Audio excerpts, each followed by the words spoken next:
এখন কেমন লাগছে? ক্যান্সারে অসুস্থ আমি, 2 দিন পর মরে যাব, কেমন লাগবে আমার? কেমন লাগছে? শোনো, তুমি আমাকে প্লিজ একটা প্রমিস করো যে তুমি আমার পরে আর কাউকে বিয়ে করবে না।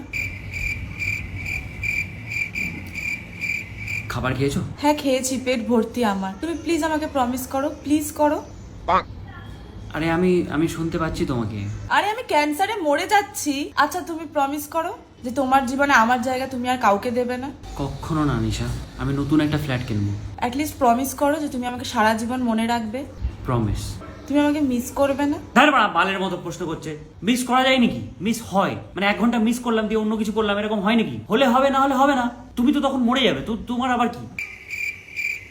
সরি। তার মানে আমি মরে গেলে তুমি আমাকে ভুলে যাবে? আবার ভাটের প্রশ্ন।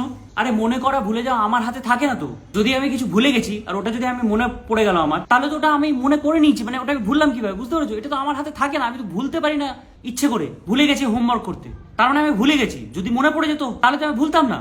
আমাদের হাতে নেই কিছু, ঈশ্বরের হাতে আছে। আমি ভুলবো, মিস করব, মনে করব। প্রমিসটা কিন্তু তুমি আমাকে এখনো করলে না। তুমি বলো আমি মরে যাওয়ার পর তুমি অন্য কোনো মেয়েকে আর বিয়ে করবে না। আমি জানতাম যে তুমি এইরকম একটা প্রমিস দেবে আমাকে, সেই জন্যই আমি তোমার মরার আগেই বিয়েটা সেরে ফেলেছি। মিট করবে? কিচ্ছু চাইনি আমি আজীবন ভালোবাসা ছাড়া।